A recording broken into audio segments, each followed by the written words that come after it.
우리는 지난주 갈릴리 바다에서 예수님께서 이제 베드로를 만나 주시는 장면, 예수님이 베드로를 부르시는 장면에 대해서 나누었습니다. 예수님은 밤새도록 수고하여도 한 마리도 잡지 못했던 베드로를 찾아가셔서 그를 부르셨죠. 예수님의 부르심 속에 베드로가 했던 세 가지 행동이 있었는데요. 첫 번째, 손이라고 했을 때 붙잡고 있던 핸들을 내려놓는 거였고요. 두 번째는 무릎이었는데요. 무릎을 꿇고 하나님을 경배하는 거였고, 마지막은 발이었습니다. 발로 예수님을 따라가는 삶을 살았죠. 오늘 본문은 여러분들이 잘 아시는 물 위를 걸으신 예수님의 이야기입니다. 예수님은 한 아이가 가져온 보리떡 5개와 물고기 2마리를 가지고 5,000명을 먹이시는 역사와 기적을 보이셨습니다. 그 일이 있은 후에 많은 사람들이 예수님을 왕 삼고 싶어 했습니다. 함께 있던 제자들은 예수님이 베푸신 기적으로 인해 자신들도 마치 무엇인가 된 것처럼 의기양양하고 예수님 따르기를 잘했다라고 생각했을지도 모르겠습니다. 그래서 예수님은 즉시 재촉하사 배를 타고 앞서 건너편으로 제자들을 이동시키십니다. 배를 태워서 보내셨어요. 그리고 예수님은 홀로 산에 올라가서 기도하셨죠. 예수님의 말씀을 따라 배를 타고 건너편으로 이동하는데 밤이 되자 바람이 불기 시작합니다. 그리고 베드로를 비롯한 어부 출신의 제자들은 이 상황을 극복하기 위해서 어떻게든 애를 쓰고 있었습니다. 예전에도 한번 이런 적이 있었습니다. 우리가 읽은 본문은 마태복음 14장인데 마태복음 8장에 가면 큰 광풍이 불어서 배가 막 뒤집힐 것 같고 물을 막 퍼내고 있었을 때 예수님 뭐 하고 계셨죠? 주무시고 계셨습니다.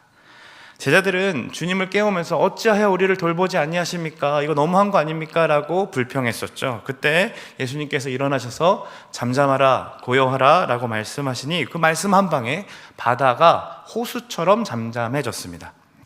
그런데 지금의 상황은 조금 다릅니다. 왜냐하면 예수님이 배에 안 계시는 상황이라는 거예요. 바람과 거센 파도로 인해 그들이 이전에 지니고 있던 모든 허영심과 과시욕들은 다 사라졌습니다. 내가 무언가 대단한 것처럼 느껴졌고 예수님을 따르길 정말 잘한 것 같고 나도 예수님이 왕이 되시면 한자리 할 수 있을 거라고 생각했던 그 모든 기대도 다 사라졌습니다. 분명히 앞에서 기적을 경험했고 엄청난 축복을 경험했지만 내 앞에 놓인 현실에서는 아무짝에도 쓸모없는 기적이 되어버렸고 믿음이 되어버린 거죠. 우리도 이럴 때가 있습니다. 분명 은혜를 받았고 또 훈련을 통하여서 하나님을 알아가는 지식도 쌓여졌는데 내 경험으로는 어찌할 수 없는 상황과 환경에 처하게 되면 그동안의 훈련과 내 믿음이 과연 무엇이었나, 아무것도 아니었나 라는 생각을 할 때가 있습니다. 그렇게 고난을 처하다 보면 우리 어떤 생각들이 듭니까? 내가 그때 그 배만 타지 않았더라면 이런 폭풍우는 만나지 않았을 텐데, 왜 예수님은 우리를 즉시 재촉하셔서, 거기 더 있고 싶었는데 왜 우리를 그렇게 즉시 재촉하셔서 이렇게 우리를 내버려 두시지? 예수님 말씀에 순종해서 왔더니 어찌 이러한 고난을 당하게 하시지? 지난번처럼 같이 동행해 주시는 것도 아니고 예수님 홀로 지금 뭐 하고 계시는 거지? 하며 아마 예수님을 향한 그 볼멘 소리들이 놀라지 않았을까요? 그동안에 받았던 은혜, 축복들 생각나지 않았을 겁니다. 폭풍우 때문에 죽게 생겼는데 모든 게 다 후회스러운 거죠. 여러분도 이런 생각하신 적 있으시죠? 제자들이 바로 이런 상태였습니다. 예수님은 밤 4경, 즉 새벽 3시부터 4시경에 제자들을 향해 오셨습니다. 칠흑 같은 어둠 속에 어떻게 오셨습니까? 25절 말씀처럼 바다 위를 걸어서 오셨습니다. 제자들은 새벽에 바다 위에 형체가 있는 것을 보고 무서워서 놀라 소리쳤다라고 합니다. 마치 자신들을 죽음으로 데려가는 저승사자처럼 느껴졌을 것지도 모르겠습니다. 그때 예수님은 즉시 이렇게 말씀하시죠. 안심해, 나다. 두려워하지 말아라. 여기서 이 나다라는 말은 예수님께서 신적 권위를 드러내실 때에 사용하는 말로서 지난번 바다를 잠잠하게 하셨던 분이 바로 나잖아, 나 왔어 라고 하면서 이제는 안심해도 된다라고 말씀하고 계시는 겁니다.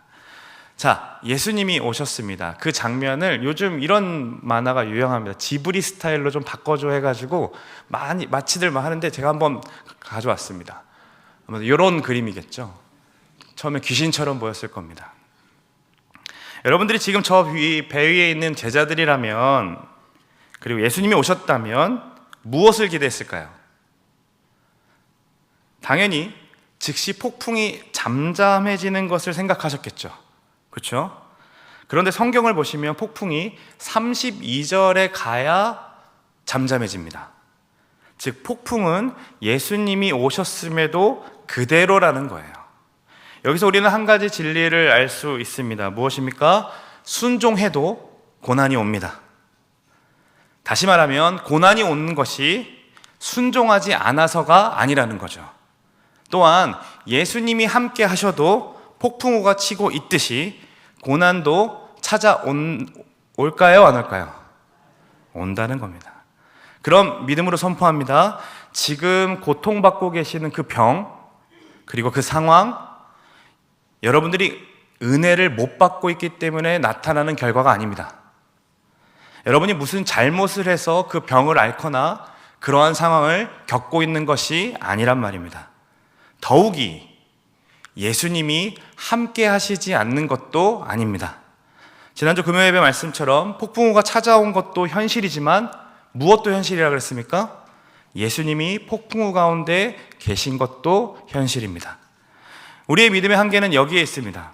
우리는 늘 예수님이 오시면 폭풍우가 줄어들어야만 된다라고 결론을 내려버립니다. 그래서 즉시 재촉하시고 즉시 안심하라 나다 두려워하지 말라 하셨던 것처럼 예수님 오셨으니까 즉시 잠잠하여졌더라가 우리가 생각하는 성경의 결론이라는 거죠. 그러나 예수님은 진짜 믿음이 무엇인지를 가르쳐 주시기 위해 폭풍을 그대로 두고 계십니다. 여러분 진짜 믿음이 뭡니까? 믿음은 폭풍이 사라지는 것을 경험하는 게 아니라 폭풍 속에 계신 주님을 바라보는 겁니다. 내 상황과 환경이 해결되지 않는 것들을 바라보면서 그것에 매달려서 그것이 언제 해결될까? 그것이 해결되면 내 믿음이 좋았구나라고 판단하는 것이 아니라 문제 앞에 그리고 해결되지 않는 상황 속에 서 계시는 주님을 바라보는 것이 믿음입니다. 지속되는 고통 속에 죽을 것 같은 위기 속에 서 계시는 예수님 바라보는 것이 바로 믿음입니다. 사랑하는 여러분, 믿음으로 권면합니다. 지금 겪고 계신 그 고통과 문제 우리 예수님 알고 계십니다. 그리고 함께 하십니다. 그러므로 해결되지 않는 상황 속에서 함께 하시며 여전히 그 문제를 밟고 계신 그 하나님을 분명하게 바라보시는 여러분들 되시기를 간절히 소망합니다. 우리는 예수님 오시면 당장이라도 잠잠하라고 좀 외치세요. 지금 뭐 하고 계세요? 라고 할 것 같아요. 그렇죠? 그런데 베드로가 갑자기 이상한 이야기를 합니다. 같이 28절 말씀을 읽어보겠습니다. 함께 읽습니다. 베드로가 대답하여 이르되 주여 만일 주님이시거든. 베드로는 왜 이렇게 말했을까요? 늘 도전적이고 진취적인 그의 성격처럼 이 기회에 다른 제자들과는 남다른 경험을 해서 나중에 다른 사람에게 좀 멋있게 설교하고 경험을 들려주기 위함이었을까요? 도대체 이런 용기와 발상은 어디서 나온 걸까요? 그냥 단순한 호기심 또는 설레발치는 거였을까요? 물론 우리가 잘 알듯 그가 물에 빠지게 되겠지만 이것은 분명한 믿음의 행동이었습니다. 왜냐하면 그는 배에서 발을 옮겨 바다 위를 걸었기 때문입니다. 우리는 여기서 믿음이 무엇인지를 생각해 볼 수 있는데요. 먼저 믿음은요, 시선의 이동입니다. 폭풍을 바라보던 시선을 그 위에 서 계신 예수님께로 옮겨지는 거죠. 두 번째 믿음은요, 안전에 대한 생각이 바뀌는 겁니다. 그동안 내 경험으로 수없이 타왔던 배가 안전한 것이 아니라 저기 죽을 것처럼 무서운 그 폭풍 속에 계신 예수님이 서 계신 자리가 안전하다라고 그 안전의 개념이 바뀐 겁니다. 베드로는 폭풍 속에 계신 예수님을 바라보았습니다. 그리고 그 안정감을 예수님께로 돌려드립니다. 그러니 고백할 수밖에 없는 거죠. 예수님, 당신이 맞다면 저를 그곳으로 오라 해주십시오. 그리로 가고 싶어요 라고 얘기하는 겁니다. 여러분, 이 이야기가 어떻게 들리십니까? 저는 이 말씀이 이렇게 들렸습니다. 예수님, 이 지긋지긋한 문제, 이 해결할 수 없는 고통이 찾아올 때마다 흔들리는 것도 지겹습니다. 무너지는 것도 지겹습니다. 이 두려움, 이 고난, 이 죽을 것 같은 상황들, 하나님, 나 좀 일어날 수 있도록, 이겨낼 수 있도록 좀 도와주세요. 만일 당신이거든, 만일 주님이거든 나를 좀 오라 하셔서 그 문제를 밟고 설 수 있도록 도와주시면 안 되겠습니까? 저도 이기고 싶어요. 저도 밟고 싶어요. 저를 좀 오라 해주세요. 즉, 폭풍 속에 계신 주님을 바라보는 눈이 자신을 죽음으로 밀어넣었던 두려움과 고통을 밟고 싶은 그 소망으로 바뀌어진 겁니다. 여러분, 이 베드로의 믿음의 고백을 예수님이 무시하지 않으십니다. 예수님 다 알고 계셨겠죠. 분명히 빠질 거 알고 있었을 겁니다. 그렇죠? 이후에 배신할 것도 알고 있었을 겁니다. 그럼에도 예수님 뭐라고 하십니까? 오라 라고 말씀하십니다. 29절 말씀 함께 읽어봅니다. 오라 하시니 베드로가 배에서 내려 물 위로 걸어서 예수께로 가되. 오라 하시니, 그 말씀에 의지하여 한 걸음 걸어봤더니 어떤 일이 벌어졌습니까? 베드로도 예수님처럼 물 위를 걷기 시작합니다. 그런데 얼마 못 가 문제가 생겼습니다. 베드로가 잘 걷다가 물속에 빠지게 된 것이죠. 왜 그랬을까요? 그 이유가 30절에 나와 있습니다. 같이 한번 읽어볼까요? 바람을 보고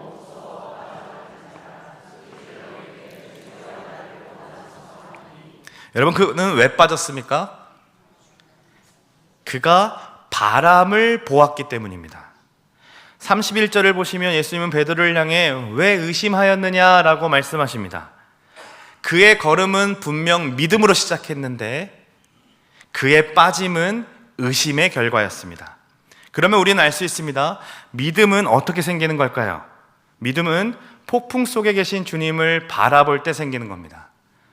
그런데 의심은요, 그 주님을 놓치고 폭풍을 바라볼 때 생깁니다. 사랑하는 여러분, 예수님을 주목하던 시선을 잃어버리면 우리는 우리 앞에 놓인 상황과 환경이 크게 보일 수밖에 없습니다. 그래서 우리는 믿음의 행동으로 한 걸음 뗐다가도 금세 의심하고 무너져 버리는 것은 우리의 시선이 예수님이 아니라 상황과 환경에 집중했기 때문입니다. 폭풍에 주목했기 때문입니다.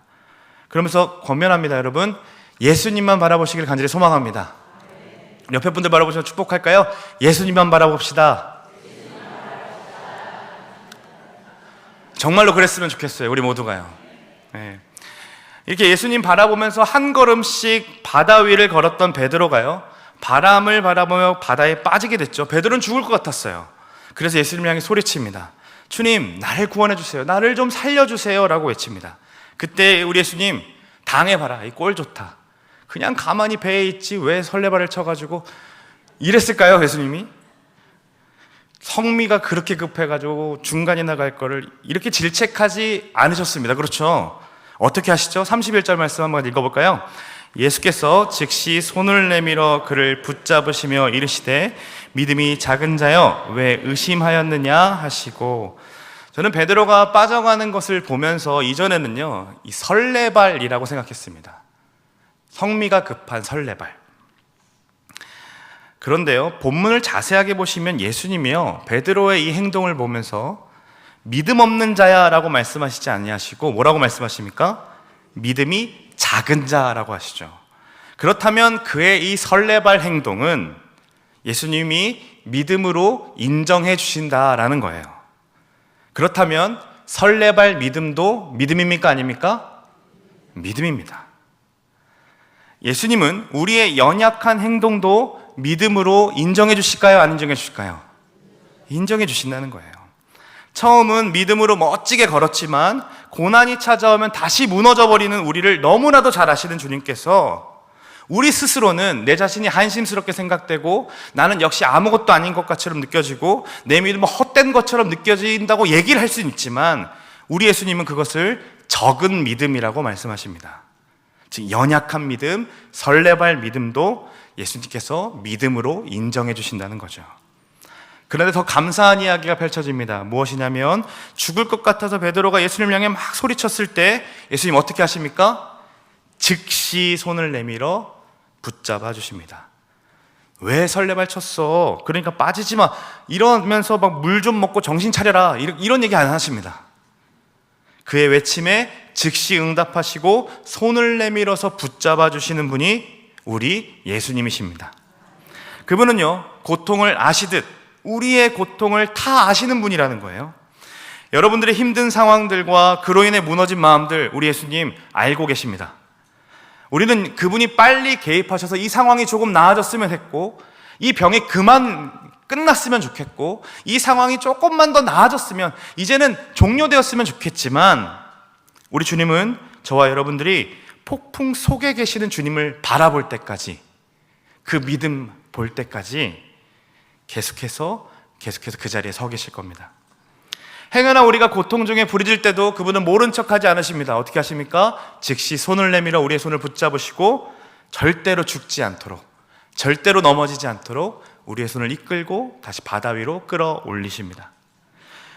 우리 주님께서 여러분들을 그렇게 붙들고 계심을 믿으시기를 간절히 소망합니다.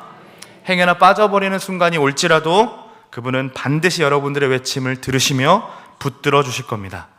어떻게 확신할 수 있을까요? 우리 주님이 어떤 분이십니까? 폭풍이 아니라 죽음이었는데, 죽음에 빠져 있었는데, 그 죽음에 빠져 있을 그때에도 자신의 생명을 폭풍 같은 죽음 속에 던지사 우리를 끄집어내신 분이 우리 예수님이시기 때문입니다. 그분은 정말로 사랑 자체였었습니다. 그분이 사랑이심을 할 때에 예수님의 말씀이 질책이 아니라 격려고 권면으로 느껴집니다. 믿음이 자여 왜 의심하였느냐라는 이 말이, 괜찮아? 아이, 바다를 보니까 그랬지, 그럴 수 있어 하며 손을 내밀어 붙잡아 주시는 격려의 소리로 들리는 거죠. 사랑하는 여러분, 우리 믿음으로 가다가 넘어질 수 있습니다. 믿음은 기억하십시오. 실패 없는 여정이 아니라 주님의 손을 붙들고 다시 일어나는 여정입니다. 실패할 수 있습니다. 그때 우리 주님이 사랑으로 우리를 끌어안으시고 격려하시는 분이라는 사실을 잊지 않으시기를 간절히 소망합니다. 자기 목숨보다 우리를 사랑하신 분이 어찌 우리의 연약함을 믿음 없다라고 질책하실 수 있겠습니까? 아니죠. 그분은 사랑이시기에 여러분들을 폭풍 속에서 반드시 건지십니다. 여러분들의 외침을 모른 척하지 않으십니다. 여러분들의 손을 붙잡고 일으키시는 분이 우리 사랑의 하나님이심을 기억하시기를 간절히 소망합니다. 여기서 말씀을 끝내면 어떨까요? 아쉬움이 남죠. 결국 설교를 듣고 우리가 내린 결론은, 고난 속에서 계신 예수님 바라보면 되겠구나, 우리의 안정감을 예수님께로 옮기면 되겠구나, 우리 예수님 우리의 연약함과 실수를 책망하시는 분이 아니라 사랑하시는 분이구나, 그분이 반드시 건지시는구나, 믿자, 그래 믿자 하고 돌아가면 이 마음속 깊은 곳에서 어떤 말이 올라오는지 아십니까? 누가 모르냐? 나도 다 안다. 나도 바다 위 걷고 싶고, 근데 맨날 빠져봐라. 너 그거 아니야. 바다가 걷고 싶은 마음도 안 생긴다. 이런 마음들 여러분 밀려오시지 않으십니까? 이게 무슨 말씀입니까? 매번 바다 위를 걷고 싶지만 또 바람을 보고 빠져버리는 상황의 그 연속들이 힘들다는 거죠. 그래서 더 이상 물에 빠지지 않고 바다 위를 잘 걸어갈 수 있는 방법을 소개하려고 합니다. 그 방법이 32절 말씀에 나와 있습니다. 같이 한번 읽어볼까요? 배에 함께 오름에 바람이 그치는지라. 여러분, 물에 빠졌던 베드로를 손잡아 일으키신 예수님이 그와 함께 배에 오르십니다. 별것 아닌 것 같은데 함께 오르다라는 말 속에 깔려진 전제가 하나 있습니다. 무엇일까요? 예수님과 함께 손 붙잡고 다시 바다 위를 걸어서 올라갔다는 거예요. 이것이 바다 위를 걷는 방법입니다. 뭐가요? 우리 주님 손 꼭 붙들고 걸으시는 방법입니다. 그분은 절대로 바닷속에 빠질 수 있는 분이 아니십니다. 그 손을 놓지 않는 한 우리는 절대로 바다에 빠질 수가 없는 거죠. 우리가 주님을 붙드는 손에 힘이 빠져서 바닷물에 조금 발목이 잠길 수는 있습니다. 그래서 우리는 호들갑치며 우리는 죽겠다라고 얘기할 수 있지만, 기억하십시오. 우리 주님은 우리의 손을 절대로 놓는 분이 아니십니다. 그렇게 우리는 절대로 그 바다에 빠지지 않습니다. 그것이 죽음이라 할지라도 우리 주님이 죽음을 이기신 분이기에, 또한 그분이 우리의 손을 절대로 놓지 않는 분이시기에 사망이나 죄가 더 이상 우리를 주장할 수가 없습니다. 어떻게 해요? 로마서 말씀 읽어볼까요? 같이 한번 읽습니다. 내가 확신하노니 사망이나, 제가 읽어드리겠습니다. 로마서 9장 38절입니다. 내가 확신하노니 사망이나 생명이나 천사들이나 권세자들이나 현재이나 장래이나 능력이나 높음이나 깊음이나 다른 어떤 피조물이라도 우리를 우리 주 그리스도 예수 안에 있는 하나님의 사랑에서 끊을 수 없으리라. 아멘.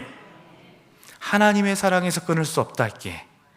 그분은 절대로 우리를 놓지 않으신 분이라는 거죠. 우리가 느끼기에는 고난이 찾아와서 힘겹고 어려워서 죽을 것 같아서 다 포기하고 싶을 때 있습니다. 그러나 우리 주님은 여전히 우리를 붙잡고 격려하시는 분이며 우리를 끝까지 포기하지 않으시는 분입니다. 그래서 우리는 담대하게 이렇게 고백할 수 있는 거예요. 비록 우리가 연약해서 바다에 빠진 것 마냥 허우적거리는 시간이 있을지라도 우리가 무너져도 우리 주님 손 붙잡고 놓지 않는다고 하셨기 때문에, 그 사랑이 끊을 수 없다라고 약속되었기 때문에 우리 이렇게 고백할 수 있습니다. 같이 한번 읽어볼까요? 그러나 이 모든 일에 우리를 사랑하시는 이로 말미암아, 아멘. 누구로 말미암아 이길 수 있습니까? 우리를 사랑하시는 이로 말미암아. 승리의 근원이 누구십니까? 예수님이십니다. 바다를 걷게 하는 근원이 누구십니까? 예수님이십니다. 여러분, 마지막으로 그럼 무엇이 승리입니까? 바다 위를 걸으면 우리에게 남는 게 뭡니까? 뭐가 남아야 될 거 아니에요, 그렇죠?